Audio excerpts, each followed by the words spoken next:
हम लोग बहुत आसानी से कोई भी क्वेश्चन को सॉल्व कर सकते हैं, ठीक है। ये इनऑर्गेनिक केमिस्ट्री में बहुत लोगों को नहीं समझ में आता है और हर चीज को वो लोग एक थ्योरेटिकल एस्पेक्ट में उसमें घुसने की कोशिश करता है, ठीक है। तो अब हम लोग अपना पहला जो टॉपिक है उसको स्टार्ट कर लेते हैं, हाइड्रोलिसिस।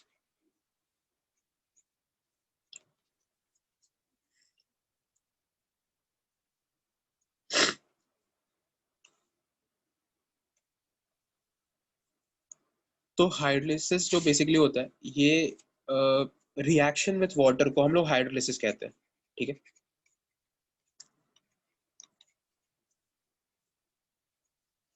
अच्छा, एक और चीज कि तुम लोग जैसे मेरा लेक्चर सुन रहे हो, अटेंड कर रहे हो, तो एक काम बस करो कि तुम लोग अपना एक पेन पेपर अपने साथ रखो, कॉपी।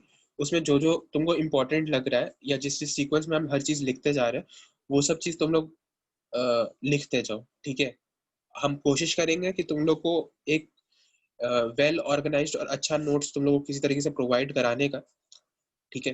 क्योंकि ये नोट्स जो हम तुमको अभी बता रहे हैं ये तो ऑनलाइन है, लेकिन पेन पेपर में जो लिखा हुआ नोट्स होता है वो तुम्हारे साथ हमेशा रहेगा। और एक अच्छा नोट्स का तुमको जरूरत पड़ेगा, क्योंकि मेरे पास मेरा नोट्स है जो हम इंजीनियरिंग बैचेस में दे देते हैं, लेकिन तुमको मेरे नोट से कोई ज्यादा लाभ फायदा नहीं होगा, ठीक है। तो खैर, अब वापस से शुरू अपने टॉपिक पे रिज्यूम करते हैं। तो रिएक्शन विद वाटर को हम लोग बेसिकली हाइड्रोलिसिस कहते हैं। हाइड्रोलिसिस, जैसे एक एग्जांपल भी तुम लोग को देते हैं कि अगर तुम्हारे पास PCl3 है, ठीक है, ये वाटर से रिएक्ट कर रहा है और कोई कंपाउंड X सपोज फॉर्म कर रहा है, तो इस पर्टिकुलर रिएक्शन को हम लोग हाइड्रोलिसिस रिएक्शन कहते हैं, ठीक है। अब इस टॉपिक में हम लोग जो पढ़ेंगे वो सारे के सारे हाइड्रोलिसिस रिएक्शन होंगे जो तुम पूरे अपने 11th और 12th के जर्नी में देखोगे, ठीक है।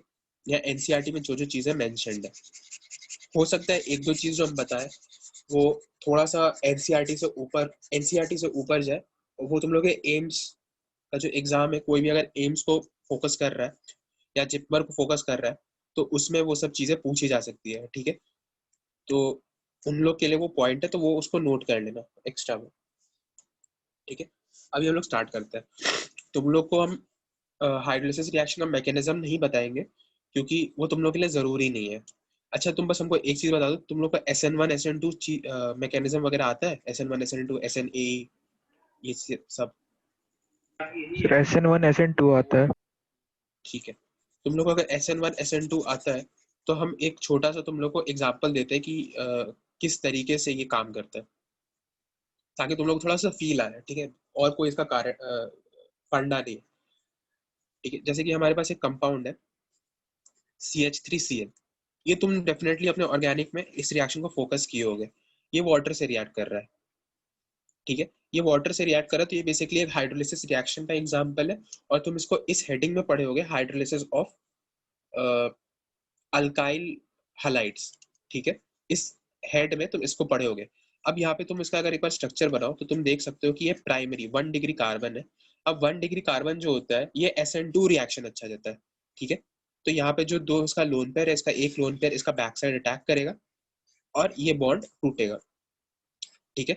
वॉल्डन इन्वर्जन होगा और यहाँ पे 3 हाइड्रोजन आ गए, ठीक है। यहाँ पे एक OH लग गया, तो इसका जो प्रोडक्ट हुआ ये इसका बेसिकली हाइड्रोलाइज प्रोडक्ट हुआ। ये ऑर्गेनिक पॉइंट्स है, ठीक है। बिल्कुल इसी तरीके से अगर तुम इंजीनियरिंग में होते तो हम तुमको सारे मैकेनिज्म के बेसिस पे तुमको बताते कि इस मैकेनिज्म से ये आ रहा है, ऐसे ये आ रहा है। लेकिन बहुत सारा मैकेनिज्म ना SNAE भी होता है, मतलब सब्स्टिट्यूशन न्यूक्लियोफिलिक एडिशन एलिमिनेशन, ये तुम लोग को पढ़ाया जाएगा जब तुम लोग एल्डिहाइड कीटोन्स पढ़ोगे तब, ठीक है। लेकिन अभी के लिए हम तुमको इसको नहीं बता रहे, कोई भी मैकेनिज्म के बेसिस पे तुमको नहीं बताएंगे। हम सिर्फ तुमको ये बताएंगे तुम्हारे लिए क्या चीज इंपॉर्टेंट है, क्या चीज इंपॉर्टेंट नहीं है, और उसको याद करने का तरीका, ठीक है। बहुत सारा न्यूमोनिक्स हम लोग अपने ड्यू कोर्स ऑफ टाइम में देखेंगे, बहुत सारा जोक्स देखेंगे, बहुत सारा चीजें देखेंगे, तो वो सब चीज तुम लोग को बहुत मजा आएगा, ठीक है। तो जो ये है हाइड्रोलिसिस, इसका बेसिक सा मतलब तुम लोग को समझ में आ चुका है, ठीक है। अब हम लोग सबसे पहला अपना रिएक्शन देख रहे हैं हाइड्रोलिसिस का, जो कि है SiCl4, ठीक है। SiCl4 है, ये जब वाटर से रिएक्ट करा रहा है तो क्या प्रोडक्ट बनाएगा? अब क्या प्रोडक्ट बनाएगा, तो इसके लिए सोचने का जो तरीका है वो इस तरीके से तुम लोग सोच सकते हो कि यहाँ पे H2O है, H2O बेसिकली H प्लस और OH माइनस होता है, ठीक है। तो ये जो H प्लस है ये SiCl4 के साथ रिएक्ट करेगा और OH माइनस भी SiCl4 के साथ रिएक्ट करेगा, ठीक है। SiCl4 में अगर तुम Si का ऑक्सीडेशन स्टेट देखो तो ये होता है +4 और हर क्लोरीन का होता है -1, ठीक है। तो इसका बहुत साफ सा मतलब है कि जो H प्लस है ये Cl माइनस के साथ बेसिकली रिएक्ट करेगा और OH जो है ये Si के साथ रिएक्ट करेगा, ठीक है। इतना तुम लोग को समझ में आ रहा है। अब यहाँ पे ये फॉर्म करेगा Si, अगर क्योंकि Si के साथ OH बन रहा जा रहा है तो ये SiOH होल 4 बनाएगा, और H के साथ अगर Cl जा रहा है तो ये HCl बनाएगा, और कितना HCl बनाएगा, तो 4 मोल्स, ठीक है। और यहाँ पे वाटर हम लोग कितना ले रहे हैं, 4 मोल्स बोल सकते हैं, ठीक है। तो ये रिएक्शन को समझ में किसी को भी दिक्कत है, बोल सकते हो तुम लोग, अगर कोई दिक्कत आ रहा है तो भी बोल सकते हो, नहीं आ रहा है तो भी बोल सकते हो। 4HCl कैसे हुआ सर? 4HCl ऐसे हुआ क्योंकि यहाँ पे 4 Cl है ना, तो चारों Cl एक एक बार टूटेगा, Si के साथ 4 Cl लगा हुआ है, हाँ सर, ठीक है, ठीक है। और ये 4HCl बहुत ज्यादा तुम्हारे लिए इंपॉर्टेंट नहीं है, ठीक है। अगर सिर्फ HCl भी लिख दो तुम्हारा काम बन जाएगा। ऐसा क्यों? क्योंकि तुम्हारा जब अगर तुम नीट का पेपर देखोगे तो उसमें जो ऑप्शंस होगा कुछ ऐसा होगा, ये बी ऑप्शन कुछ होगा, suppose SiOH whole thrice Cl plus H2, ठीक है, इस टाइप के ऑप्शंस होगा तुम्हारा। इसका स्टाइक्योमेट्री बहुत ज्यादा इंपॉर्टेंट नहीं है, नॉर्मल, ठीक है। ये रिएक्शन समझ में आ रहा है, तो बाकी के और भी तुमको रिएक्शन समझ में आएंगे। अगला एग्जांपल देखो NCl3। कंपाउंड्स के साथ थोड़ा फेमिलियर हो जाओ तो फिर हम लोग अपना बेस बनाएंगे, NCl3 प्लस H2O, ठीक है। वापस से सेम काम करेंगे, H2O को H प्लस और OH माइनस में तोड़ेंगे, ऑक्सीडेशन स्टेट निकालना होपफुली हर किसी को आता होगा, ठीक है, और नहीं आता तुम लोग बोल सकते हो। तो यहाँ पे जो नाइट्रोजन है ये 3 क्लोरीन के साथ अटैच्ड है, ठीक है, और यहाँ पे इसके पास एक लोन पेयर। क्लोरीन का ऑक्सीडेशन स्टेट क्या होगा, +1, और यहाँ पे नाइट्रोजन का होगा -3, ठीक है। ऐसा क्यों? क्योंकि नाइट्रोजन क्लोरीन से ज्यादा इलेक्ट्रोनेगेटिव होता है, इलेक्ट्रोनेगेटिविटी का ऑर्डर FONCl, ठीक है। जो जितना ज्यादा इलेक्ट्रोनेगेटिव है उस पर नेगेटिव चार्ज आएगा, ठीक है। इस पे तुम लोगों को आपको नहीं लगता है कोई दिक्कत होगा, ठीक है।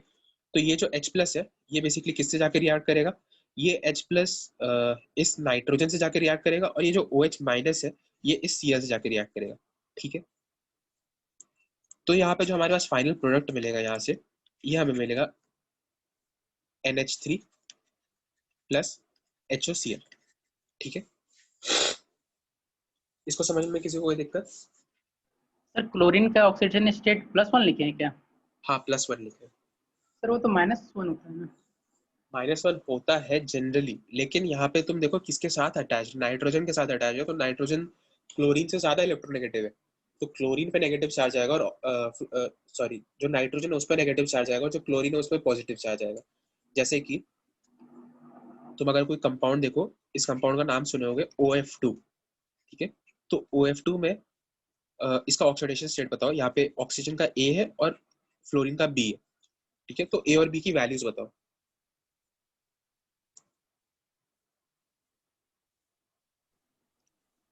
जल्दी से बता सकते हो। ओ पे +2 आ जाएगा, O पे +2 आ जाएगा, और फ्लोरीन पे -1 है, बिल्कुल सही। तो ऑक्सीजन पे तो जनरली +2 का चार्ज आता है, सॉरी -2 का चार्ज आता है, लेकिन यहाँ पे +2 आ रहा है, क्यों? क्योंकि ये उससे ज्यादा अपने इलेक्ट्रोनेगेटिव एटम से अटैच्ड है, ठीक है। यस। तो ये यहाँ पे जो ये रिएक्शन था इसमें होपफुली तुम लोगों को कोई दिक्कत नहीं आया होगा, और आया होगा तो तुम लोग पूछ लोगे, ठीक है। आगे बढ़ते हैं। अगला जो हमारा रिएक्शन है बिल्कुल इसी की तरह है, PCl3, ठीक है। PCl3 जब वाटर से रिएक्ट करता है तो ये क्या बनाएगा, ठीक है। वाटर में क्या है, H प्लस और OH माइनस, ठीक है। तो यहाँ पे जो H प्लस है, और फॉस्फोरस का अगर तुम ऑक्सीडेशन स्टेट लिखो तो फॉस्फोरस का ऑक्सीडेशन स्टेट यहाँ पे क्या होगा, +3, और क्लोरीन का क्या होगा, -1 ईच, ठीक है। तो ये जो H प्लस है ये इस Cl माइनस के साथ जाएगा, और ये जो OH माइनस है ये इस फॉस्फोरस के साथ जाएगा, कोई दिक्कत नहीं है, प्लस माइनस वाले के साथ जाएगा और माइनस प्लस वाले के साथ जाएगा, ठीक है। तो यहाँ पे हमारे पास क्या फॉर्म हुआ, यहाँ पे हमारे पास वापस फॉर्म हुआ HCl और POH होल थ्राइस, ठीक है। इतना समझने में किसी को कोई दिक्कत है तो पूछ लो, नहीं है, ठीक है। अब यहाँ पे एक जो नया ट्विस्ट आ रहा है स्टोरी में वो देखो, जो POH होल थ्राइस है ना, इसका एक बार स्ट्रक्चर बना देते हैं।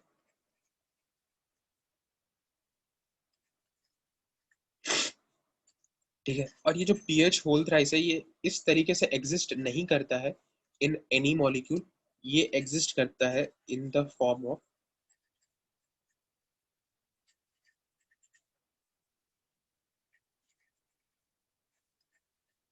एसिड, ठीक है। ये H3PO3 के फॉर्म में एग्जिस्ट करता है और इस फॉर्म में एग्जिस्ट नहीं करता है, इनिशियली बनता यही है, उसके बाद एक टॉटोमेरिज्म का स्टेप आता है और उसके बाद ये इसमें कन्वर्ट कर जाता है। तुम लोग इसके बारे में आज से पहले कुछ सुने हो?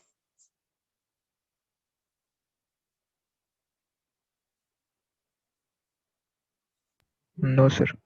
नहीं, ठीक है। तो अब से तुम इसको याद रखना कि जो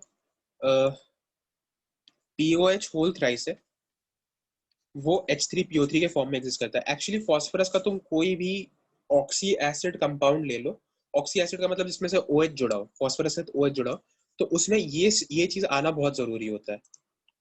क्या? P डबल बॉन्ड O, ये आना सबसे ज्यादा जरूरी होता है।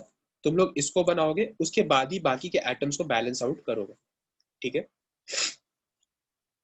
अब जैसे कि हमारे पास H3PO4 है, तो यहाँ पे बस एक OH और लग जाएगा, ठीक है।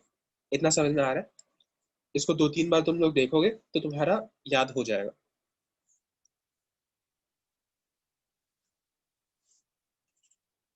अब हमारे पास जो अगला रिएक्शन है उसकी तरफ हम लोग बढ़ते हैं।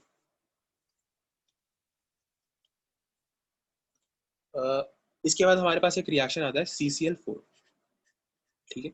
CCl4 का हाइड्रोलाइसिस, शायद तुम लोग ये फैक्ट सुने होंगे कि CCl4 हाइड्रोलाइज नहीं करता है, तो यहाँ पे इसका आंसर होगा नो रिएक्शन, ठीक है।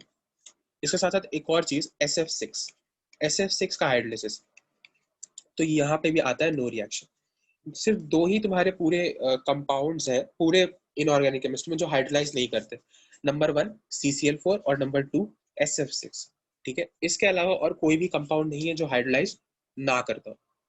जो CCl4 कंपाउंड होता है, अब ये तुम्हारा जो एम्स के लिए जो प्रिपेयर कर रहे हैं जिपमर के लिए, वो इस पॉइंट को सुन लो, ठीक है। जो CCl4 होता है वो रूम टेम्परेचर पे हाइड्रोलाइज नहीं करता है, ठीक है। लेकिन जैसे हम लोग टेम्परेचर बढ़ा देते हैं तो ये फॉर्म करता है COCl2, इसको हम लोग बोलते हैं फॉस्जी, ठीक है। और इसके बाद अगर हम लोग टेम्परेचर और बढ़ाते हैं तो ये CO2 गैस का फॉर्मेशन कर देता है। मतलब फाइनली एट एलिवेटेड टेम्परेचर या एट हाई टेम्परेचर CCl4 भी हाइड्रोलाइज कर रहा है, ठीक है। तो अगर तुम्हारे पास एक सवाल ऐसा है कि अगर तुम्हारे पास क्वेश्चन ऐसा है कि डज CCl4 हाइड्रोलाइज, तुम्हारा आंसर होगा नो। तुम्हारा अगर सवाल ऐसा हो कि does CCl4 hydrolyse at high temperature, तुम्हारा आंसर होगा यस, ठीक है। जितना एग्जामिनर तुमसे जानना चाह रहा है उतना ही तुम उसको आंसर दोगे। और जैसे तुम्हारे पास अगर बोर्ड में ये सवाल आ जाए कि डज CCl4 हाइड्रोलाइज, तुम्हारा हमेशा आंसर होगा नो, ठीक है। ये सब चीज बोर्ड में है ही नहीं, ठीक है। तुम्हारे एम्स के पॉइंट ऑफ व्यू से हम तुमको इसको बता रहे हैं, ठीक है। अब यहाँ पे CCl4 और SF6 रूम टेम्परेचर पे क्यों नहीं हाइड्रोलाइज करता है, तो इसका रीजन होता है स्टेरिक हिंड्रेंस। स्टेरिक हिंड्रेंस तुम लोग सुने हो क्या इसका नाम? Yes sir. ठीक है, तुमको पता है स्टेरिक हिंड्रेंस क्या होता है? तो स्टेरिक हिंड्रेंस की वजह से ये हाइड्रोलाइज नहीं करता है। यहाँ तक किसी को कोई डाउट है तो वो पूछ सकता है, ठीक है। अगर किसी को डाउट नहीं है तो हम लोग आगे बढ़ते हैं। सर हाँ, सर यहाँ भी SN2 मैकेनिज्म हो रहा है ना? एक मिनट, इसमें यस सर। ठीक है, तुम अगर मैकेनिज्म जानना चाहो तो हम तुमको बता सकते हैं।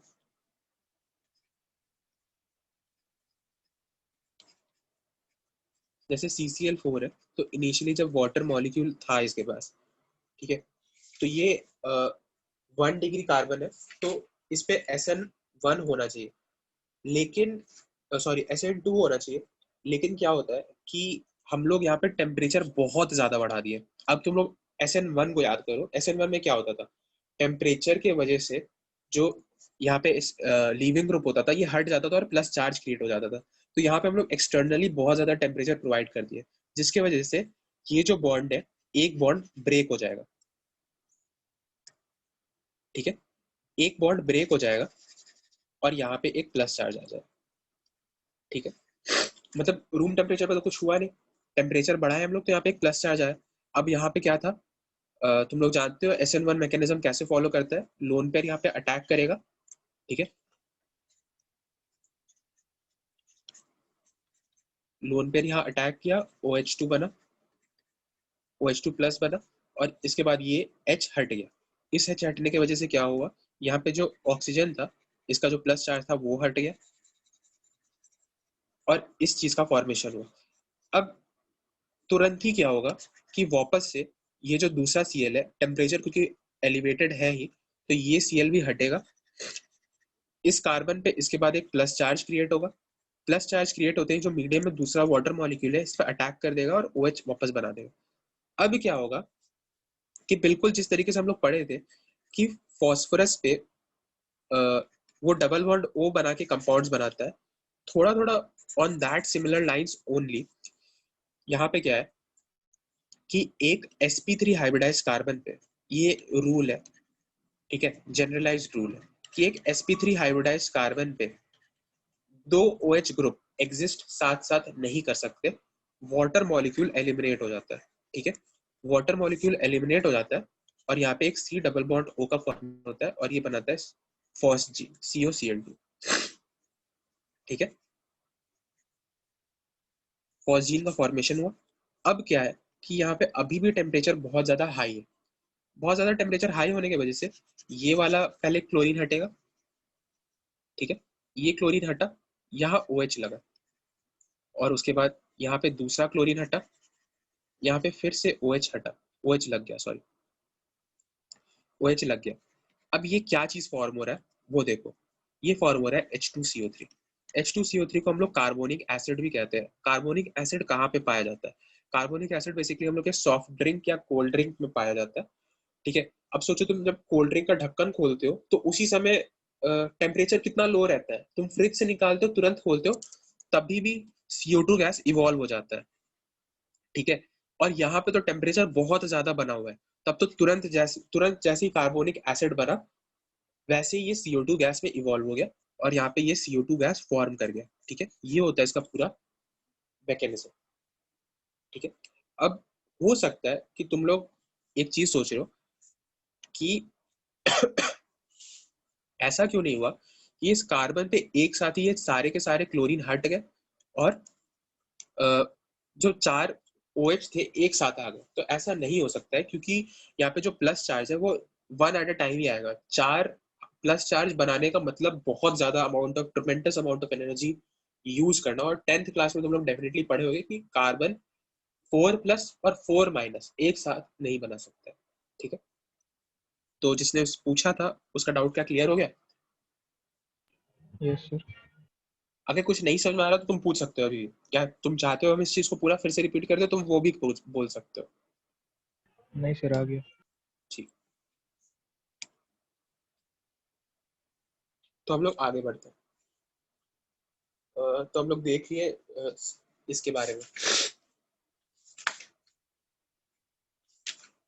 अब कौन सा कंपाउंड हम लोग को देखना है हाइड्रोलिसिस के लिए, तो रुक जाए एक मिनट। अच्छा, अगर हमारे पास PCl5 का कंपाउंड है, PCl5 सपोज हाइड्रोलाइज कर रहा है, तो हम क्या बनाएंगे? एक बार तुम लोग सोच लो, 5 सेकंड 10 सेकंड ले लो, सोच लो, उसके बाद हम आंसर बता देंगे।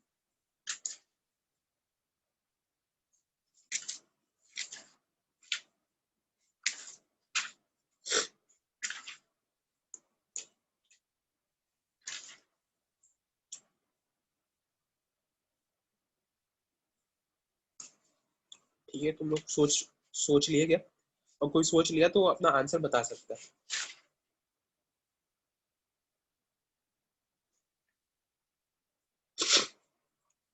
ठीक है, हम ही आंसर बताते हैं। H2 है वापस H प्लस और OH माइनस। ठीक है, OH माइनस, यहाँ पे ये जो क्लोरीन है इस पे चार्ज क्या है -1 का और यहाँ पे +5 का। तो प्लस वाला यहाँ जाएगा और माइनस वाला यहाँ जाएगा। ठीक है, तो यहाँ पे क्या फॉर्म हुआ, HCl तो हमारे पास एक फॉर्म हुआ प्लस POH होल 5। लेकिन तुम जानते हो कि POH होल 5 एग्जिस्ट नहीं कर सकता, क्योंकि सबसे पहले तो एक P डबल बॉन्ड O आना चाहिए अगर हम लोग फॉस्फोरस के ऑक्सी एसिड्स का बात कर रहे हैं। ठीक है, अब हम लोग यहाँ पे इसका बैलेंस आउट कर देंगे। ठीक है, अब एक बार गिन लो।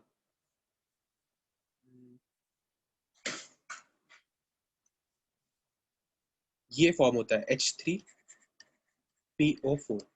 ठीक है, ये जो टॉटोमेरिज्म स्टेप होता है ना, इसमें एक वाटर मॉलिक्यूल इसमें से पूरा एलिमिनेट हो जाता है। ठीक है, तो इसको तुम लोग एज इट इज याद रख सकते हो कि जब PCl5 वाटर से रिएक्ट करता है तो ये फॉर्म करता है H3PO4 प्लस HCl। ठीक है, ये चीज करता है। और अगर NCERT में देखो तो इनिशियल स्टेप में ये POCl3 फॉर्म करता है और उसके बाद H3PO4 फॉर्म करता है। ठीक है, तुम लोग इसको ऐसे याद रख सकते हो कि PCl5 को जब वाटर में डाल रहे हैं तो अगर सबसे पहले स्टेप पे POCl3 फॉर्म हो रहा है, उसके बाद फिर वो वाटर से रिएक्ट करता है और वो H3PO4 बनाता है और HCl मीडियम में एज इट इज प्रेजेंट रहता है। ठीक है, ये हो गया हमारे जनरल हाइड्रोलिसिस का बात। ठीक है, जहाँ पे तुम इसमें H प्लस OH माइनस में तोड़ तोड़ के अपना काम कर सकते हो। ठीक है, कुछ और जो रिएक्शंस है उसको भी हम लोग देखते हैं। ASCl3, इसको अगर हम लोग वाटर से रिएक्ट कराएंगे तो क्या बनेगा, ये H प्लस OH माइनस में तोड़ा हमने, AS पे +3, इस पे -1, OH माइनस यहाँ पे इसके साथ गया और H प्लस इसके साथ गया। ठीक है, और ये रिएक्शन इक्विलिब्रियम तो फॉर्म नहीं करता, रिएक्शन ही फॉर्म करता है। रिएक्शन फॉर्म किया और ये बनाया AsOH whole thrice plus HCl। ठीक, ये आया इसका प्रोडक्ट। अब इसके बाद दो थोड़े से जरूरी कंपाउंड, ये भी उन लोगों के लिए जो वो एम्स के लिए प्रिपेयर कर रहे हैं। इसका हाइड्रोलिसिस नीट में मोस्ट प्रोबेबली नहीं पूछना चाहिए। The hydrolysis of SbCl3 and BiCl3। ठीक है, जैसे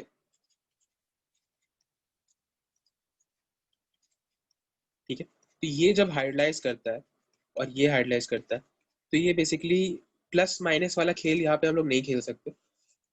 यहाँ पे फॉर्म होता है SbOCl प्लस HCl और यहाँ पे ये फॉर्म करता है BiOCl प्लस HCl। ठीक है, एज सिंपल एज दैट। यहाँ पे जो मैकेनिज्म होता है इसको आयनिक मैकेनिज्म बोलते हैं। तुम्हारे सिलेबस में नहीं है इसलिए हम इसको बताएंगे भी नहीं, इसको बस याद रखना। ये अगर तुम लोग हो सकता है एम्स में पूछ दे। ठीक है, इसलिए बता रहे हैं। तो अब तुम लोग एक चीज गौर करो कि तुम लोग ग्रुप 15 का सारे क्लोराइड्स का हाइड्रोलिसिस जानते हो। ठीक है, ग्रुप 15 कोई हमको बता सकता है क्या उसमें कौन कौन से एलिमेंट्स आते हैं? आदित्य, गौतम, बताओ।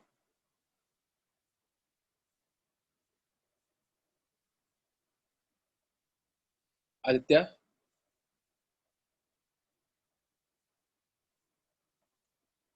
आदित्य अनम्यूट नहीं करना चाह रहा। Sudhanshu? Sir nitrogen phosphorus nitrogen, phosphorus, फिर सिलिकॉन सिलिकॉन नहीं आता है।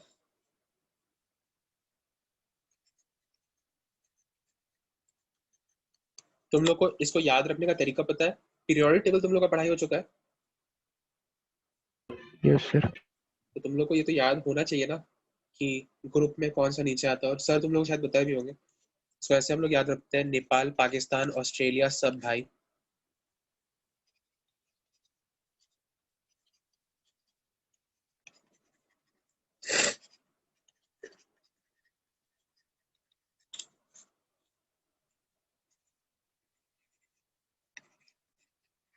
ठीक है, अच्छा तुम लोग ये न्यूमोनिक पहले कभी देखे हो, सुने हो?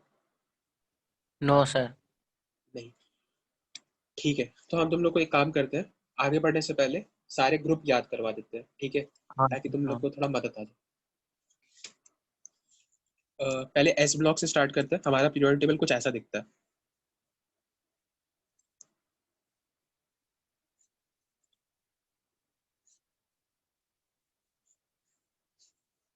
ठीक है, थोड़ा सा डायग्राम को इग्नोर करो, कुछ इस टाइप का दिखता है। ठीक है, यहाँ पे होता है हमारा एस ब्लॉक, यहाँ बीच में आता है हमारा डी ब्लॉक, यहाँ पे आता है हमारा पी ब्लॉक,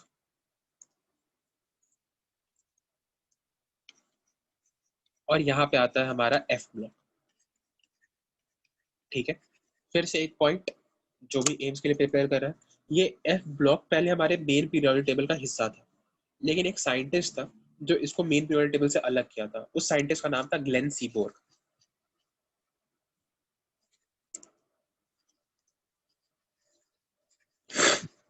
ठीक है, तो इस चीज को तुम लोग देख सकते हो, याद रख सकते हो, मतलब तुमसे पूछा जा सकता है कि कौन सा साइंटिस्ट इसको मेन पीरियोडिक टेबल से एफ ब्लॉक को अलग किया था।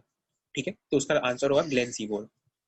अब आगे बढ़ते हैं, तो हमारा जो एस ब्लॉक है उसमें हमारे पास दो पीरियड्स आते हैं, सॉरी दो ग्रुप्स आते हैं। एक फर्स्ट ग्रुप जिसको एल्कली मेटल्स बोलते हैं, और second group alkaline earth metal बोलते हैं। ठीक है, एल्कली मेटल में हमारे पास आते हैं हाइड्रोजन,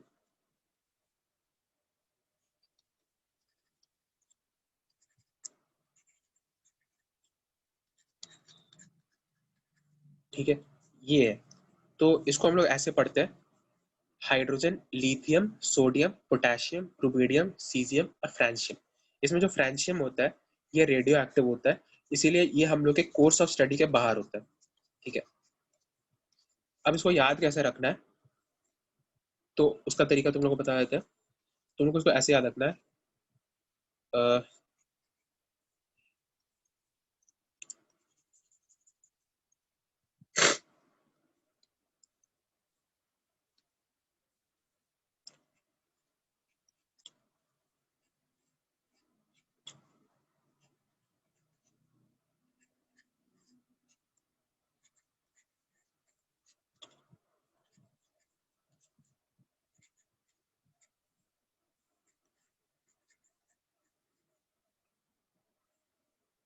ठीक है, हेलिना की रब से फरिया। ठीक है से हाइड्रोजन, ली से लिथियम, ना से सोडियम, की से पोटेशियम, रब से आरबी, रुबिडियम, और से सीजियम, और फरियाद से फ्रांशियम। ठीक है, ये बहुत स्टैंडर्ड है, पूरे इंडिया में लोग इसी से याद करता है। ठीक है, पूरा जो भी हम तुमको बताएंगे वो पूरा स्टैंडर्ड है। ठीक है, पूरे देश भर में कहीं पे भी चले जाओ, हेलिना की रब से फरियाद बोल दो, वो बता देगा तुम फर्स्ट पीरियड का बात कर रहे हो। ठीक है, इसको याद तुम लोग कर सर, लो। वो FR लिखे हैं। क्या? FR लिखे हैं लास्ट में। हाँ, एफ आर, फ्रांशियम। ठीक।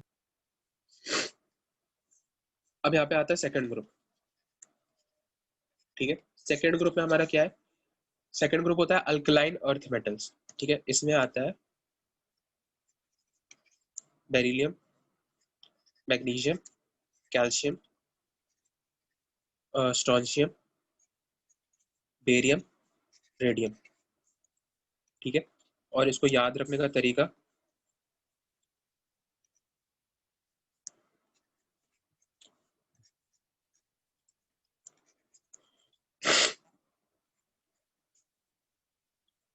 बेटा मांगे कार, स्कूटर, बाप राजी। ठीक है, बेटा मांगे कार, स्कूटर, बाप राजी। बेटा से बीई बेरिलियम, मांगे से एमजी मैग्नीशियम, कार से सीए कैल्शियम, स्कूटर से एस आर होता है। ठीक है, एस आर याद रखना, एस यहाँ का, आर यहाँ का। स्कूटर, स्ट्रॉन्शियम, बाप बी ए, और राजी आर ए। ठीक है, इतना समझ में आ रहा है? Yes sir. ठीक, आगे बढ़ते हैं। अब हम लोग देखते हैं ग्रुप 13।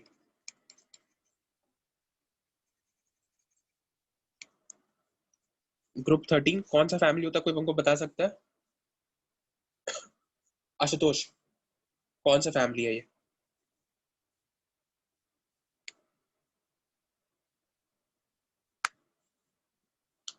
बोरॉन फैमिली है। तो ग्रुप 2 से सीधे ग्रुप 13 में चले गए। ग्रुप 2 के बाद जो आगे का 10 ग्रुप्स है यहाँ पे, ये डी ब्लॉक में आता है। ठीक है, डी ब्लॉक में हम लोग इसको पीरियड वाइज नहीं याद रखते, सॉरी ग्रुप वाइज नहीं याद रखते, और इसको पीरियड वाइज याद रखते हैं। ठीक है, और जो डी ब्लॉक का न्यूमोनिक होता है वो तुमको बहुत ज्यादा काम नहीं आएगा। ठीक है, क्योंकि डी ब्लॉक में हम लोग को जरूरी नहीं है ये जानना कि उस पर्टिकुलर जैसे 3D सीरीज में कौन कौन से एलिमेंट्स है, ये जानना हम लोग को जरूरी नहीं है। लेकिन क्योंकि तुम लोग जानना चाहते हो तो हम तुम लोग को जब डी ब्लॉक पढ़ रहोगे तो ही वहां पे बता देंगे, वो भी जब पूरा सब चीज खत्म हो जाएगा तब, ताकि तुम लोग को इस बात का पता चले कि वो ज्यादा जरूरी तुम लोग के लिए क्यों नहीं है। ठीक है, एफ ब्लॉक भी तुम लोग के लिए ज्यादा जरूरी नहीं है, क्योंकि एक तो इसमें बहुत सारे एलिमेंट्स है, लेकिन अब हमको ये चीज पता करना पड़ेगा कि एफ ब्लॉक पहली बात नीट के सिलेबस में है कि नहीं है, क्योंकि एफ ब्लॉक को हम याद करा सकते हैं तुम लोग। ठीक है, एफ ब्लॉक को उसका सारा कॉन्फ़िगरेशन भी तुम लोग को न्यूमोनिक के फॉर्म में याद करा सकते हैं, तो हमको पहले पता करना पड़ेगा, पता करने दो हमको, तभी तुमको ये भी बता देंगे। तुम लोग भी अपने साइड से पता करो कि तुमको एफ ब्लॉक का जरूरत है, डी ब्लॉक का जरूरत है, अगर होगा तो हम तुमको बता देंगे। ठीक है, पी ब्लॉक का और एस ब्लॉक का सबको जरूरत पड़ता है, इसलिए तुमको पहले वो बता रहा है। ठीक है, तो यहाँ पे 2 हो गया, यहाँ 10 हो गया, टोटल 12 ग्रुप यहाँ तक खत्म हो गया। अब यहाँ पे 13वां ग्रुप आता है, 13, 14, 15, 16, 17, 18। ठीक है,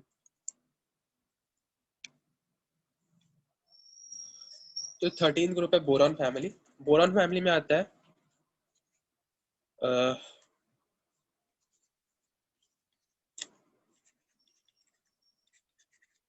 ठीक है, boron, aluminium, gallium, indium, thallium. ठीक है, इसका जो याद रखने का तरीका है वो है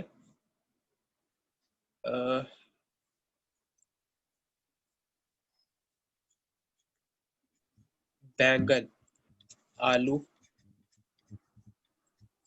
गाजर, इन थैला।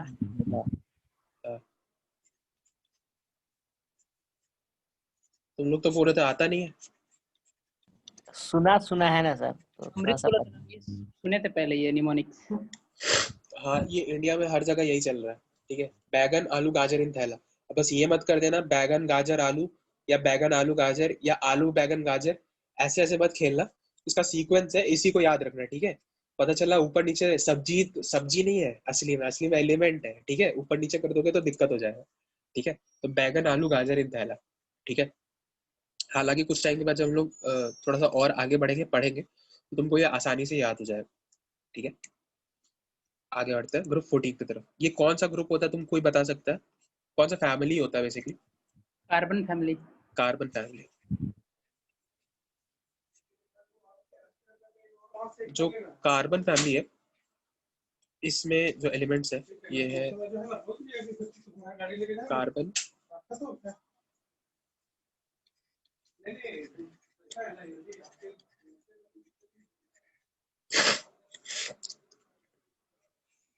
ठीक है, कैल्शियम, सिलिकॉन, जर्मेनियम, एसएन और पीबी। पीबी होता है लेड, एसएन होता है टिन। ठीक है, तो इसको याद रखने का तरीका,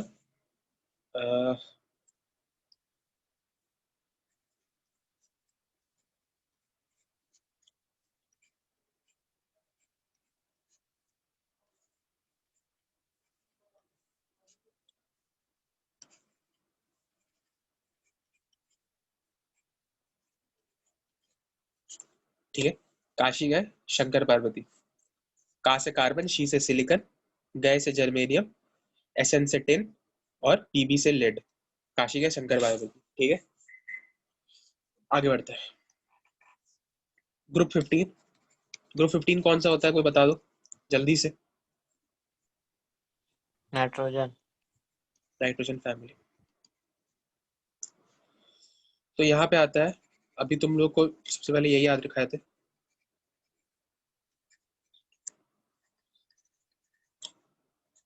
ठीक है, तो ये तुम लोग को बता चुके हैं, नेपाल, पाकिस्तान, ऑस्ट्रेलिया सब भाई। याद हो गया? आगे बढ़ो।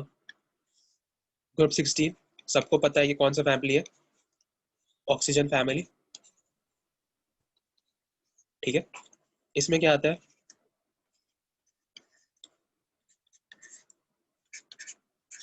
ठीक है। इसको याद रखने का दो तरीका होता है, एक तरीका हम तुमको नहीं बताएंगे और एक तरीका जो हम बताएंगे उससे तुमको याद रखना ही पड़ेगा।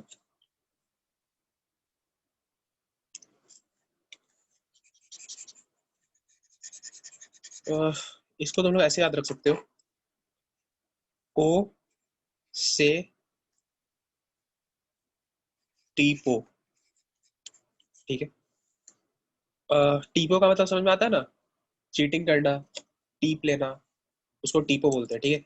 तो ओ से ओ टीपो, स्टाइल से टीपू, क्या, ओ स्टाइल से टीपू। ओल्ड स्टाइल से टीपू। चलो ठीक है, ओल्ड स्टाइल से टीपो, ठीक है। ये मतलब इस ग्रुप के लिए पर्टिकुलरली तुमको अपना इंतजाम कर लेना होगा, क्योंकि हम इसको जिस तरीके से याद किए थे वो दूसरा तरीका था और वो हम बता नहीं सकते सार्वजनिक जगहों पे, ठीक है। तो इस चीज को तुम लोग अपना देख लेना। खैर जो टीचर्स होते हैं जनरली वो ओसे टीपो ही कर देते हैं, बोल के याद कर लेते हैं, ठीक है। बाकी तुम लोग देख लेना। आर ओ से सर आर ओ, ये नीचे। पीओ है, पीओ पोलोनियम है, पोलोनियम, पीपो पोपो, ठीक है। एक और तरीका तुम लोग को बताते हैं थोड़ा सा,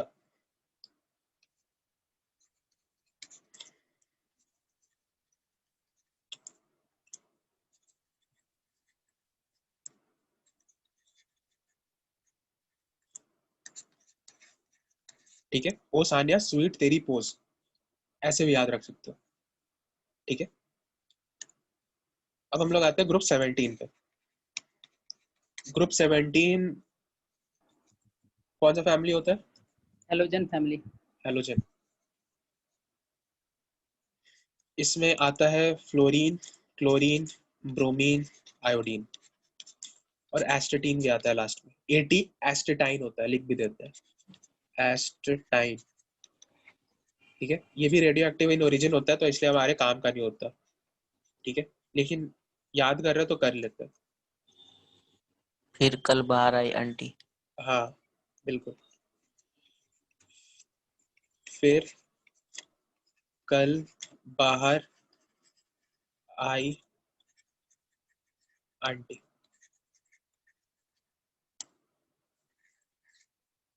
ठीक है। छाप लिया।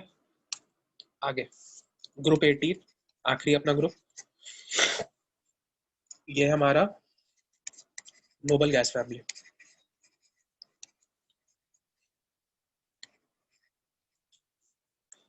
इसमें आता है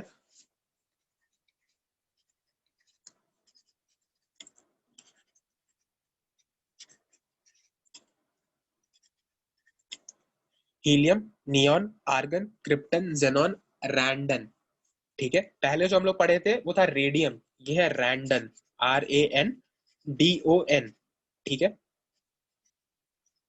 ठीक है, सर रेडॉन। रैंडन। हाँ वही, सर बोल रहे रेडॉन लिखा हुआ है। हाँ ठीक है, रेडॉन, चलो ठीक है, स्पेलिंग मिस्टेक, रेडॉन, ठीक है। तो ये चीज में कंफ्यूज मत करना, वो रेडियम था, ये रेडॉन है, ठीक है।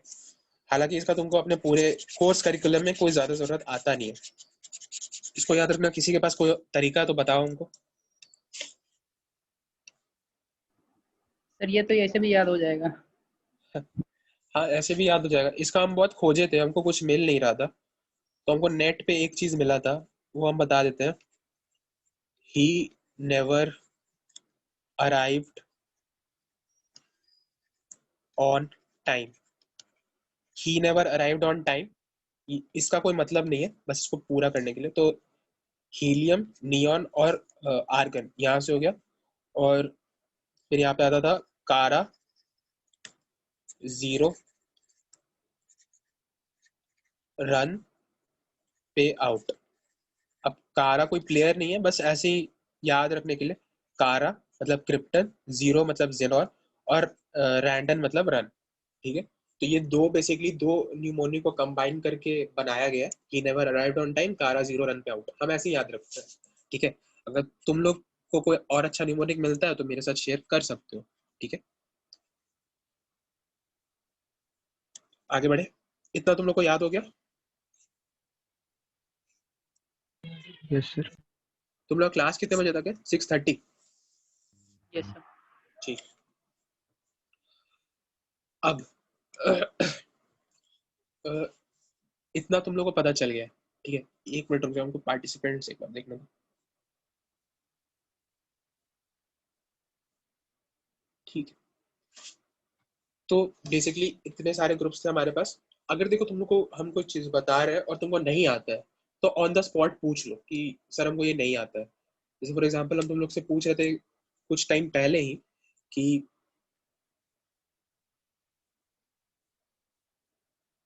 यहाँ पे हम तुम लोग से पूछ रहे थे कि ग्रुप 15 के बारे में बताओ, तो हम आदित्य गौतम से बोल रहे थे बताओ बताओ, वो नहीं बता रहा था। अगर वो भी बता सकता है कि भाई हमको नहीं आता है, नहीं आना इज नॉट बैड, ठीक है। लेकिन अभी तुमको नहीं आता है, लेकिन तुम जब एग्जाम देने जा रहे हो तब it is the deciding factor, तब तुमको आना चाहिए, ठीक है। तो हम तुमको ये बताने की कोशिश कर रहे थे कि ग्रुप 15 के जितने भी क्लोराइड है, जितने भी क्लोराइड्स हैं, उस सब का अब तुमको हाइड्रोलिसिस करना आता है। कैसे? देखो, नेपाल, पाकिस्तान, ऑस्ट्रेलिया, सब भाई, ठीक है। NCl3, PCl3, AsCl3, SbCl3, BiCl3, इसका हाइड्रोलिसिस करेंगे तो क्या हमारे पास प्रोडक्ट आएगा?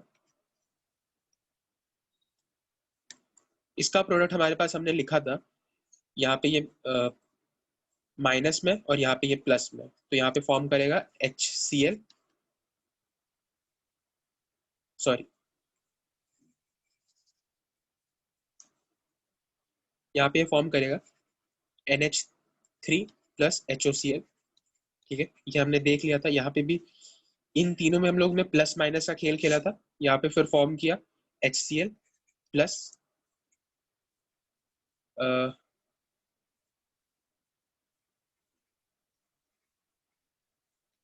ठीक है H3PO3, ये फॉर्म हुआ। यहाँ पे फॉर्म हुआ HCl plus ASOH whole thrice, ठीक है। और इन दोनों के लिए हमने बताया था कि यहाँ पे आयनिक मैकेनिज्म होता है एम्स के लिए, पर्टिकुलरली ये है SbOCl प्लस HCl और यहाँ पे BiOCl प्लस HCl, ठीक है। अब तुमको समझ में आया हम लोग पढ़ क्या रहे हैं? हम लोग पढ़ रहे हैं बेसिकली ग्रुप 15 का सारा हाइड्रोलिसिस हम लोग यहीं पे खत्म कर लिए हैं, ठीक है। थोड़ा सा अंदर से अच्छा लगा। हम लोग कुछ P ब्लॉक का भी चीज यहीं पे पढ़े। सर HOCl को क्या बोलते हैं? हाइपोक्लोरस एसिड बोलते हैं। तो वो पहला चीज वाला रिएक्शन एक बार फिर से बताइएगा। ये वाला, इसमें हम तुम लोग को ये बताए थे कि नाइट्रोजन है क्लोरीन से जुड़ा हुआ है, ठीक है। क्लोरीन पे -3 का चार्ज, इस पे +1 का चार्ज, रिएक्शन कर रहा है H प्लस और OH माइनस से, तो H प्लस इससे रिएक्ट करेगा और OH माइनस इससे रिएक्ट करेगा, तो ये फॉर्म किया HOCl प्लस NH3, ठीक है। चलो हाँ सर। आगे बढ़ते हैं। तो यहाँ पे हम लोग कवर किए जो भी इंपॉर्टेंट रिएक्शंस था हाइड्रोलिसिस से कंसर्न, ठीक है। अभी हम लोग इसको खत्म नहीं कर रहे, अभी हम लोग कुछ और हाइड्रोलिसिस रिएक्शंस पढ़ेंगे।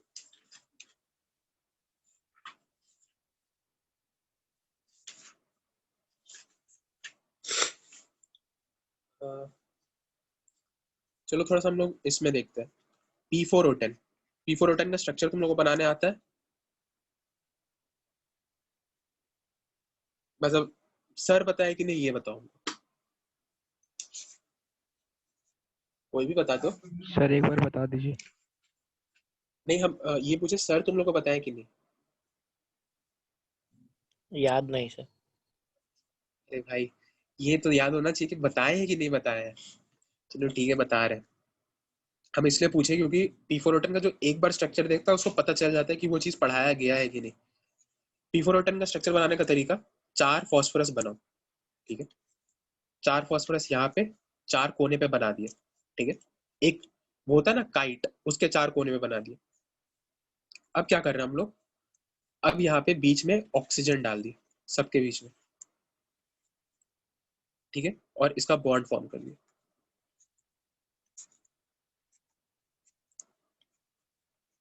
ठीक है। अब सारे के सारे फॉस्फोरस पे डबल बॉन्ड हो, डबल बॉन्ड हो, double bond O, double bond O, ठीक है, ये कर दिया। अब इसके बाद हम लोग क्या करते हैं कि ये जो डायगनली अपोजिट फॉस्फोरस है ना, इसको भी एक ऑक्सीजन इसके बीच में डालते हैं, ठीक है, और एक ऑक्सीजन इसके बीच में डालते हैं, ठीक है। ये यहाँ पे इसके ऊपर से जा रहा है। अगर 3D में इमेजिन करोगे तो ये जो ये वाला ऑक्सीजन है, ये 3D में ऊपर आया फिर नीचे गया, और यहाँ पे बस ये इससे कोई रिलेशन नहीं है। यहाँ पे बस तुमको क्रॉस दिख रहा है, लेकिन इसमें बॉन्ड्स का कोई रिलेशन नहीं, ठीक है। ये है तुम्हारा P4O10 का स्ट्रक्चर, ठीक है।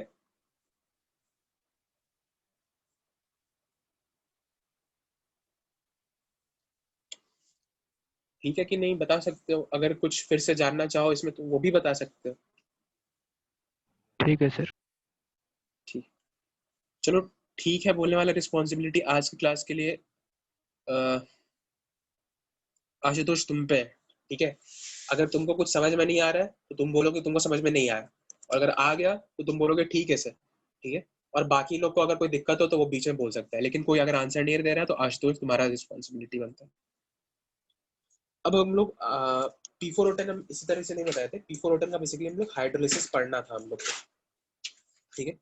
तो बेसिकली P4O10 का एक बहुत लंबा मैकेनिज्म होता है हाइड्रोलिसिस करने का, तो हम वो तुम लोग को नहीं बताते, डायरेक्ट आंसर बता देते हैं।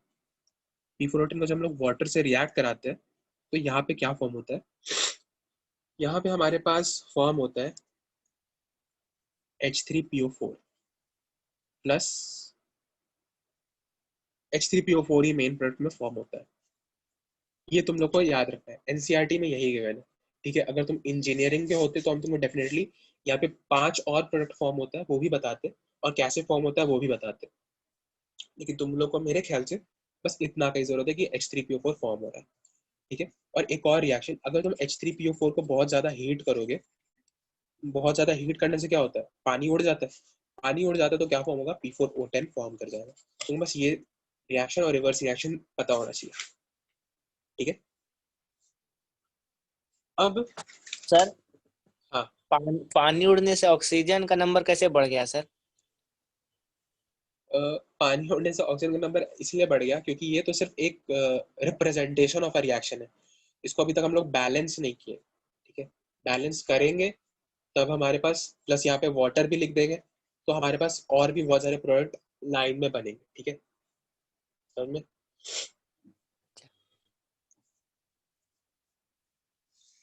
तो तुम लोग को बस इतना पता होना चाहिए। इनऑर्गेनिक केमिस्ट्री में जो बैलेंसिंग पार्ट है वो इंपॉर्टेंट नहीं होता है, तुमसे सिर्फ प्रोडक्ट का नाम पूछा जाएगा और उसका शक्ल पूछा जाएगा, मतलब स्ट्रक्चर पूछा जाएगा, ठीक है, उससे ज्यादा तुमसे कुछ नहीं पूछा जाएगा। अब बिल्कुल इसी तरीके से हम लोग दो चीज और पढ़ लेते हैं, जिसको कहते हैं हम लोग मार्शल्स एसिड और कैरोज एसिड, ठीक है। मार्शल एसिड का जो फॉर्मूला होता है ये होता है H2S2O8, ठीक है। और जो कैरोज एसिड होता है अपना, ये होता है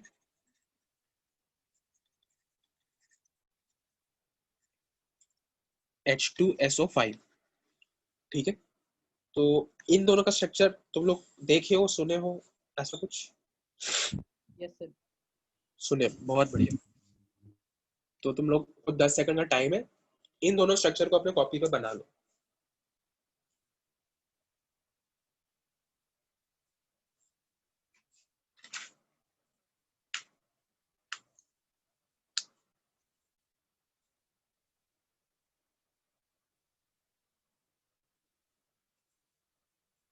हम लोग अपने से बनाएंगे सर?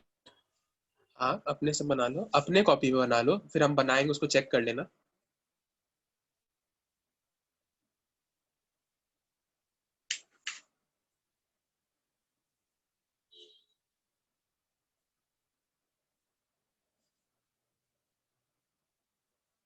अगर तुम लोग का बन जाए तो हमको बता सकते हो, फिर हम स्टार्ट करेंगे।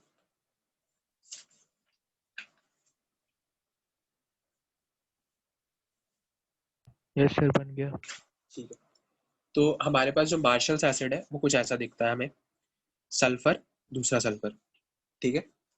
अब इसके बीच में यहाँ पे सबसे पहले double bond oxygen, double bond oxygen, यहाँ पे भी double bond oxygen, double bond oxygen, ठीक है। बीच में एक पेरोक्साइड लिंकेज आता है, OH OH, ठीक है।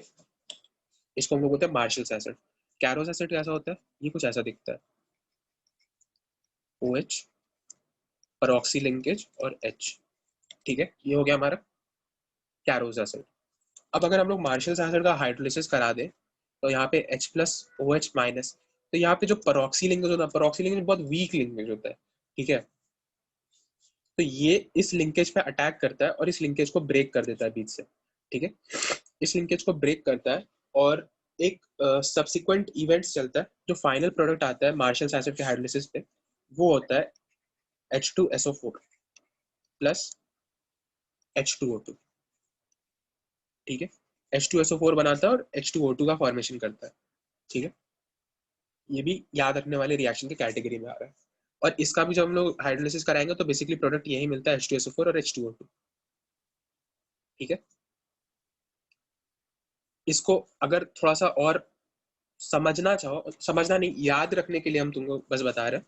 सपोज तुम्हारे पास कैरोज एसिड है, ठीक है, तुम्हारे पास H प्लस है और OH माइनस है, ठीक है। यहाँ पे क्या चार्ज है, यहाँ पे -1 है, यहाँ पे +6 है, ठीक है।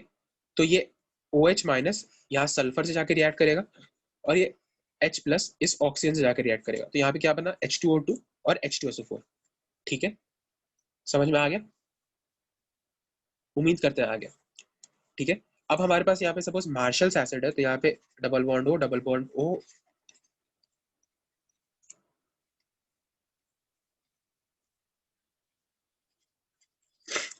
अब यहाँ पे H प्लस और OH माइनस, ठीक है।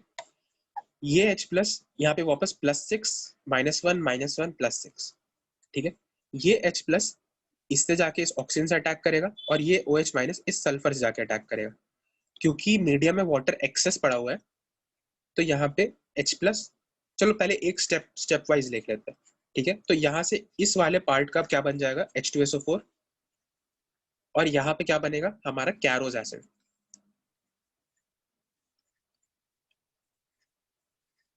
ठीक है। वापस से यहाँ पे -1 और यहाँ पे +6, तो कैरोज एसिड का हाइड्रोलिसिस हम लोग को पता है, H2SO4 बना देगा प्लस H2O2 रिलीज हो। समझ में आया कि इसको फिर से रिपीट करना है?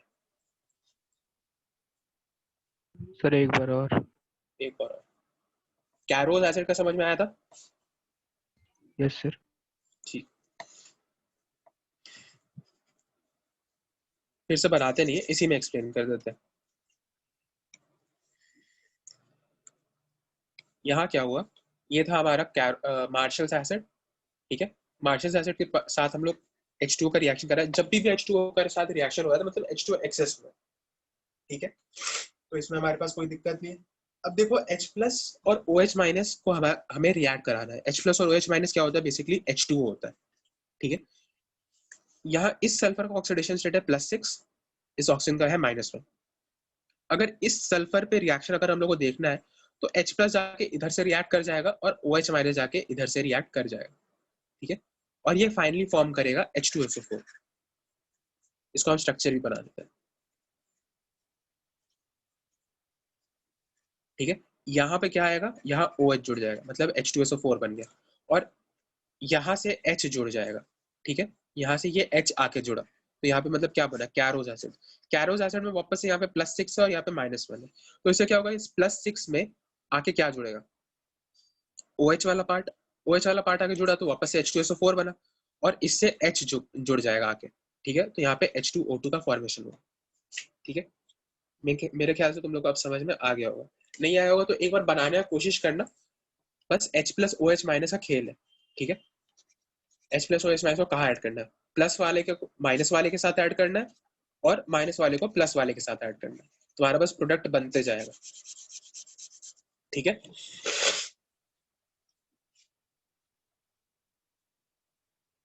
अब आगे बढ़ते हैं।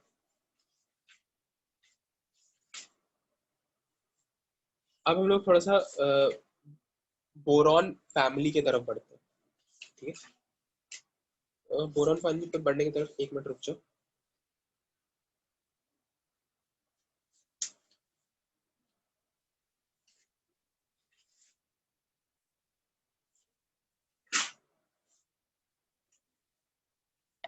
बोरॉन का अगर हम एक कंपाउंड लिखें BCl3, ठीक है, इसका तुमको हाइड्रोलाइसिस करना है और हम इतना बता देते हैं कि जनरल मतलब H+OH- का खेल से खेलना है। तो तुम बताओ आंसर क्या है?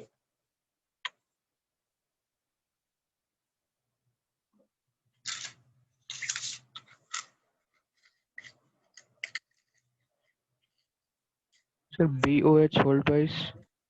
होल ट्वाइस की whole thrice sir whole thrice होगा। Plus HCl। बिल्कुल सही जवाब, यही फॉर्म होता है। ठीक है, इसी BOH होल थ्राइस का अगर स्ट्रक्चर तुम लोग देखना चाहो तो ये कुछ ऐसा होता है और इसी BOH होल थ्राइस को हम लोग H3BO3 के नाम से ज्यादा जानते हैं। ठीक है, तो ये तुम्हारा सही आंसर था। अब यहाँ पे अगर हम लोग BX3 लिख दे, X is any halogen plus उसका वाटर के साथ हाइड्रोलिसिस, तो प्रोडक्ट बिल्कुल सेम आएगा, BOH होल थ्राइस बनेगा प्लस यहाँ पे HX का फॉर्मेशन होगा। ठीक है, कोई दिक्कत नहीं है, तो हम लोग आगे बढ़ सकते हैं।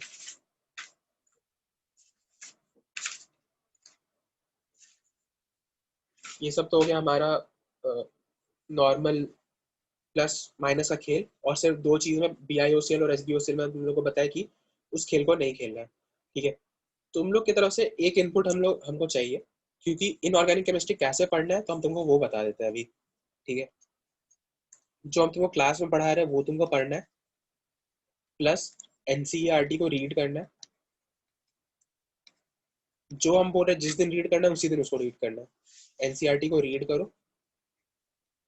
ठीक है, NCERT को रीड करने के बाद तुम लोग को अगर उसको पढ़ने में कुछ दिक्कतें आ रही है तो हम तुम्हारे टेलीग्राम ग्रुप पे एडेड है।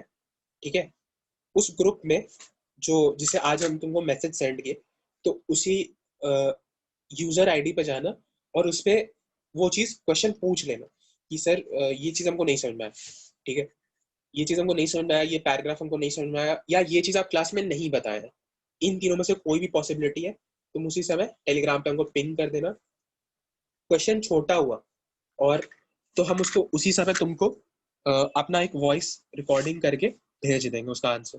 और क्वेश्चन बड़ा हुआ और सबके लिए जानना जरूरी हुआ तो हम उसको तुमको उसी समय बता देंगे कि नेक्स्ट क्लास में हम तुमको इसको पिक कर लेंगे। ठीक है, और नेक्स्ट क्लास का शुरुआत हम लोग वहीं से करेंगे। ठीक है, क्लास को जितना इंटरेक्टिव बना के रखोगे तुम्हारे लिए उतना बेहतर होगा, क्योंकि हम तुम जितना चाहोगे उतना बता सकते हो। इसीलिए इसके साथ साथ तुम्हारा जो मॉड्यूल मिलेगा उसमें हम होमवर्क दे देंगे, उस होमवर्क को तुमको सॉल्व करना है। अभी करंटली मेरे पास तुम्हारा मॉड्यूल नहीं है, इसलिए तुमको होमवर्क नहीं दे सकते। तुम लोग के पास तुम्हारा मॉड्यूल है? सर अभी नहीं मिला है। ठीक, तो अभी किसी के पास मॉड्यूल नहीं है तो हम ना ही तुमको होमवर्क दे सकते हैं ना ही तुम होमवर्क कर सकते हो। तो बाकी टीचर्स होमवर्क कैसे दे रहा? PDF से टिक करवाते हैं सर। अच्छा, PDF में होमवर्क चल रहा है, तुम लोग PDF पे सॉल्व करते हो? Yes sir. मॉड्यूल का PDF मिलता है। ओके, ठीक है, तो PDF अभी मेरे पास भी नहीं है। हमको जब मॉड्यूल मिल जाएगा, उसका एक्सेस हो जाएगा, तो हम तुमको होमवर्क देना स्टार्ट कर देंगे। ठीक है, अभी के लिए तुम्हारा केमिकल बॉन्डिंग पढ़ाई हो चुका है, तो केमिकल बॉन्डिंग सॉल्व कर लो, जो दिक्कत हो अतुल सर से पूछ लो, इतना काम करके रखो। ठीक है, इतना तुमको करना है और इतना कर लोगे तुम्हारा इनऑर्गेनिक केमिस्ट्री में कोई दिक्कत नहीं आएगा। चलो अब आगे बढ़ते हैं, हमारे पास 15 मिनट का टाइम है। 15 मिनट कुछ नॉर्मल सा हम लोग बातचीत कर सकते हैं, मतलब एक नया निमोनिक सीख सकते हैं और उसका हाइड्रोलिसिस में क्या से इम्पैक्ट आता है वो देख सकते हैं। ठीक है, अब एक कंपाउंड होता है, पर्टिकुलर क्लास ऑफ कंपाउंड्स को बोलते हैं कार्बाइड्स। ठीक है, कार्बाइड्स। अब कार्बाइड्स डेफिनेटली तुमको पता नहीं होगा क्या होता है, इसलिए हम पूछेंगे भी नहीं। कार्बाइड्स बेसिकली कार्बन का कंपाउंड होता है जिसमें कार्बन किसी मेटल के साथ अटैच होता है, ठीक है, या मोर इलेक्ट्रोपॉजिटिव एलिमेंट के साथ अटैच होता है, ठीक है। तो वैसे कंपाउंड्स को हम लोग बोलते हैं carbide. For example CaC2 is a carbide, इसको हम लोग कैल्शियम कार्बाइड के नाम से जानते हैं, ठीक है। दूसरा है हमारे पास Be2C2, सॉरी Be2C, ये हो गया हमारा बेरिलियम कार्बाइड, ठीक है। बिल्कुल इसी तरीके से दुनिया के सारे कार्बाइड हमारे सिलेबस में नहीं है, हमारे सिलेबस में सिर्फ और सिर्फ है 5 कार्बाइड्स, ठीक है। और उस 5 कार्बाइड का भी हमारे पास सिर्फ उसका हमको पढ़ना है हाइड्रोलिसिस, ठीक है। और उसमें कौन सी गैस रिलीज हो रही है, ये बहुत इंपॉर्टेंट है, ठीक है। नीट का पेपर उठाओगे तो इस पॉइंट से बहुत सवाल आ जाता है कि कार्बाइड को हाइड्रोलिसिस में कौन सा प्रोडक्ट बनता है, ठीक है। तो आज के बाद तुमको इस चीज में कभी कोई दिक्कत आएगा नहीं, क्योंकि हम तुमको इसका एक न्यूमोनिक बता देंगे, ठीक है। पहले कौन कौन से कार्बाइड हमें पढ़ने हैं उसके बारे में थोड़ा सा चर्चा करते हैं। हमें पढ़ना है Be2C के बारे में, बेरिलियम कार्बाइड, Al4C3 के बारे में अल्युमिनियम कार्बाइड, CaC2 के बारे में कैल्शियम कार्बाइड, फिर Na2C2 के बारे में जो है sodium carbide, and at the last हमें पढ़ना है Mg2C3 के बारे में जो है मैग्नीशियम कार्बाइड, ठीक है। ये फॉर्मूला जो है कार्बाइड का ये तुमको याद होना चाहिए, ठीक है। अब अगर तुम लोग प्लस माइनस वाला खेल खेलो तो तुम कोई एक आदमी गैस करके बताओ कि इसके साथ क्या प्रोडक्ट बनेगा, या इसके साथ छोड़ो अल्युमिनियम के साथ क्या प्रोडक्ट बनेगा। कोई भी बता सकता है, हम नहीं चाहते तुम लोग सही आंसर दो, बस आंसर दो। सर वाटर के साथ हाँ, Al2OH का होल थ्राइस। Al2OH का होल थ्राइस का क्या मतलब होता है? Al2OH होल थ्राइस ये क्या होता है? Sir ALOH whole thrice. ALOH whole thrice, बिल्कुल सही। Oh sorry sir, OH minus. ठीक, ALOH होल थ्राइस, इसके साथ क्या प्रोडक्ट बनना चाहिए? CaOH whole thrice. CaOH whole thrice, इसके साथ NaOH। NaOH, और इसके साथ MgOH होल थ्राइस। बिल्कुल सही। एक ही बचा है ये वाला,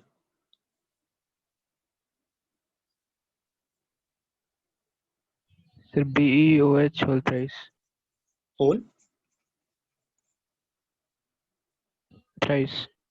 थ्राइस नहीं होगा, जो बेरिलियम है वो कैल्शियम और मैग्नीशियम फैमिली का मेंबर होता है, तो मतलब यहाँ पे भी होल ट्वाइस होगा, ठीक है। चलो एटलीस्ट तुम लोग को इतना समझ में आ रहा है कि यहाँ पे प्लस माइनस के खेल से क्या बनेगा, ठीक है। जैसे कि तुमने बनाया होगा H+ और OH-, ठीक है। तुम्हारा OH- जाके यहाँ से रिएक्ट किया होगा, ठीक है। अल्युमिनियम के केस के लिए देख रहे हैं, ठीक है। तुम्हारा OH- जाके इस अल्युमिनियम से रिएक्ट किया होगा और H+ जाके इस कार्बन से रिएक्ट किया होगा, और यहाँ पे एक पर्टिकुलरली एक गैस रिलीज होगा, मीथेन, इथेन, प्रोपेन, ब्यूटेन, जो भी गैस रिलीज होना है वो हुआ होगा, ठीक है। तो क्या हुआ होगा वो तुमको अभी नहीं पता है, और ये बहुत अच्छी बात है, तुम अभी तुमको नहीं पता और तुमने कुछ गैस भी नहीं किया। अब वो कौन सा गैस रिलीज होगा वो तुमको हम बता देते हैं। पहले इस चीज को ध्यान रखो,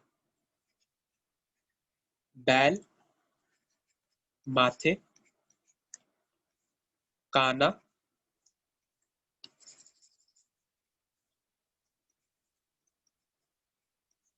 ऐसे,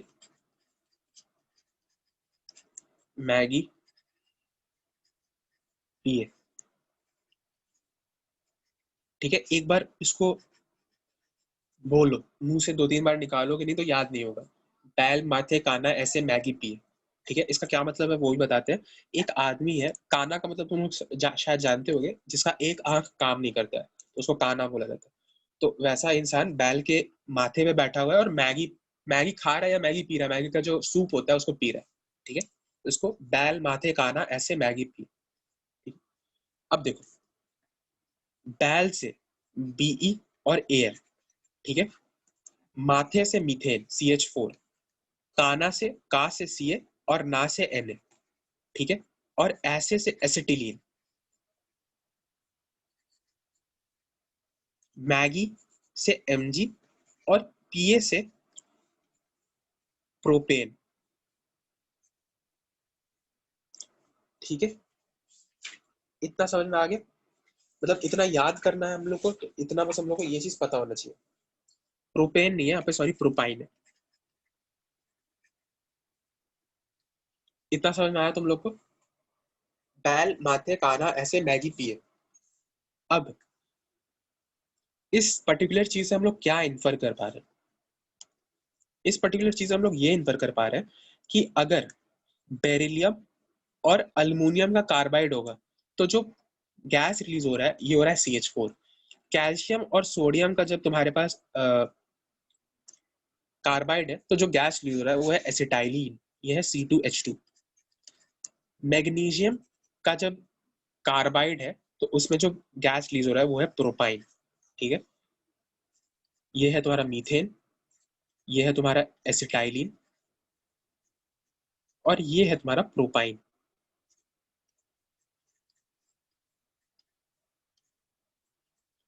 ठीक है। थोड़ा सा ऑर्गेनिक केमिस्ट्री जानते हो तुम लोग, SN1 SN2 तो जानते हो, तो मतलब नोमेनक्लेचर आइसोमेरिज्म हो चुका है, ठीक है।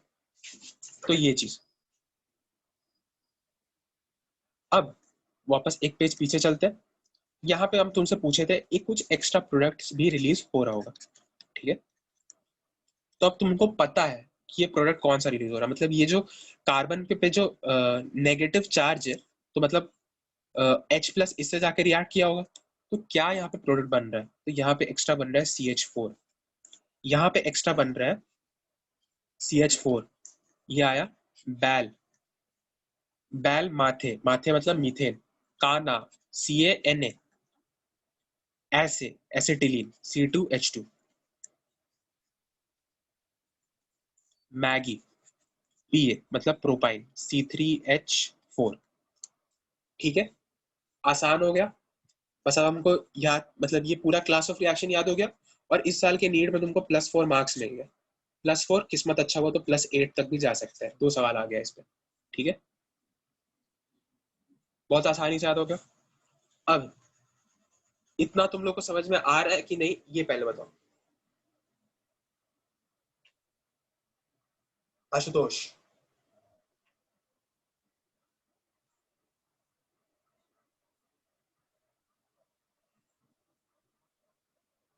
आशुतोष नहीं है। अच्छा, तो अमृत राज, यस सर, समझ गया सर। मजा आया? हाँ sir. Sudhanshu, yes sir. Riya, Riya का पता नहीं कुछ लगता है कनेक्शन प्रॉब्लम है। उसका ऐसा ही रहता है सर, उसका आवाज नहीं आता। अच्छा, Chandan, yes sir. Aditya Gautam, yes sir. ठीक है। चलो, आप अब सिर्फ 5 मिनट का टाइम बचा है, तो इसीलिए हम लोग कुछ आगे नहीं पढ़ रहे हैं, लेकिन तुम लोग में से किसी को हमको एक चीज याद दिलाना होगा। वो ये है कि अगले क्लास स्टार्ट होने से पहले अमृत, तुम हमको पिंग कर दोगे कि